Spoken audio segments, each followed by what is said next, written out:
Hey everybody, welcome to our course on how to make good videos for your course. Over the next 5 parts of this training, we're going to go through how to things to consider before recording a video, some of the applications that make video recording easier, some of the equipment that you'll use, and some of the techniques. I'll share with you examples of some of the videos that I've gotten from other faculty. I've recreated them to kind of show you some of the typical videos that I've seen as I've worked with other faculty. So I hope you'll get something good out of it. But before we start, let's talk about why we need to use videos in the first place. Why video? Well, the biggest thing is accessibility. Beth and I have a podcast, and we go around and talk to different experts in the world of teaching in higher education. And one of the things that's really coming up a lot is accessibility. And we're not talking about providing accommodations to those students who have special needs. We're talking about providing more access to information. In other words, we want our students to have access to the information in our courses in a number of different ways. The truth is our student population is changing, and it's not a generational thing as so many people have said. It has to do with technology. It's many of our students are doing their classwork or at least listening to things and watching things and checking in on discussions through mobile apps using their iPad, their smartphones, their other tablets. You know, just sitting down once a day for a couple hours and doing homework doesn't fit the lifestyle of so many of our students anymore.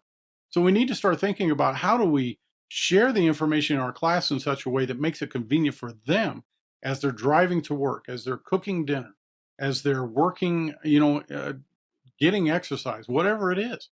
So part of using video is a way to provide another access to the information we're trying to give our students rather than just posting things on, as an announcement all the time. So how can we do that? Well, the first way is what I just mentioned. The traditional way of doing it. When I started going to school as an adult, and I'm sure many of you have a lot of experiences like this, all the communication with the instructor was done through written communication, whether it be email or announcements.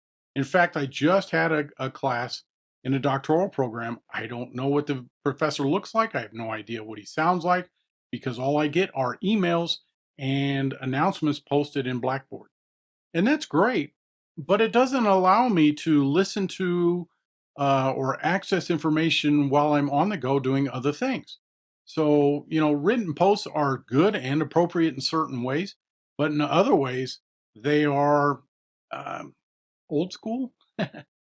So, recorded audio is another way that we can provide more access for our students to a convenient way for our students to access information. And what I've started to kind of tinker with is using podcasts. If you do a search on the internet for podcast in education, it seems like it was a big thing around 2010, but there's not a whole lot of new information out there. And I'm just wondering if there's a newer, better way to do it. And I'm working with that. Might have another training course on that here soon. But I'm providing podcasts. And what that does is allow my students to subscribe to the podcast. So my weekly overviews in audio form are sent to them directly to their smartphones and tablets so that they can listen to the announcements on their way to work while they're exercising, while they're cooking dinner, what have you. Other supplemental material can be sent that way. And then, of course, we have recorded video. And recorded video is actually the basis for all three of these access points, if you think about it. When I post my weekly overviews, an overview of the assignments and my expectations, I have it written out, I have a video embedded in the announcement, and then I've used software to rip the audio from the video or separate it so that I can have just audio as well and upload those as podcasts. So recording one video allows me to give access in three different ways to the information. So that's why I think video is important because we can use it in so many different ways. But before we use it, we need to consider other things before we just immediately sit down and start recording videos. Is a video going to meet our needs? That's what we'll talk about in part one. See you there.